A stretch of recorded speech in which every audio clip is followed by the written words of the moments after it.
আজকে আমরা শিবাজি মুভির প্রসেনজিৎ চ্যাটার্জি সম্পর্কে জানব। বাংলা চলচ্চিত্রের কিংবদন্তি অভিনেতা প্রসেনজিৎ চ্যাটার্জির এক অনবদ্য চরিত্রে অভিনয় সমৃদ্ধ এই গতিশীল গল্প।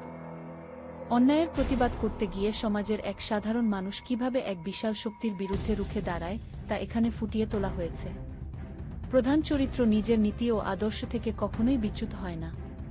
শত্রুরা তাকে থামিয়ে দেওয়ার জন্য নানা ষড়যন্ত্র করলেও সে তার বুদ্ধিমত্তা ও সাহসের জোরে প্রতিবার জয়ী হয়। প্রসেনজিৎ চ্যাটার্জির দুর্দান্ত স্ক্রিন প্রেজেন্স এবং টানটান কাহিনীর জন্য গল্পটি শুরু থেকে শেষ পর্যন্ত দর্শকদের আকৃষ্ট করে রাখে। আজকে আমরা শিবাজি মুভির প্রসেনজিৎ চ্যাটার্জি সম্পর্কে জানব। বাংলা চলচ্চিত্রের কিংবদন্তি অভিনেতা প্রসেনজিৎ চ্যাটার্জির এক অনবদ্য চরিত্রে অভিনয় সমৃদ্ধ এই গতিশীল গল্প। অন্যায়ের প্রতিবাদ করতে গিয়ে সমাজের এক সাধারণ মানুষ কিভাবে এক বিশাল শক্তির বিরুদ্ধে রুখে দাঁড়ায়, তা এখানে ফুটিয়ে তোলা হয়েছে। প্রধান চরিত্র নিজের নীতি ও আদর্শ থেকে কখনোই বিচ্যুত হয় না। শত্রুরা তাকে থামিয়ে দেওয়ার জন্য নানা ষড়যন্ত্র করলেও সে তার বুদ্ধিমত্তা ও সাহসের জোরে প্রতিবার জয়ী হয়। প্রসেনজিৎ চ্যাটার্জির দুর্দান্ত স্ক্রিন প্রেজেন্স এবং টানটান কাহিনীর জন্য গল্পটি শুরু থেকে শেষ পর্যন্ত দর্শকদের আকৃষ্ট করে রাখে।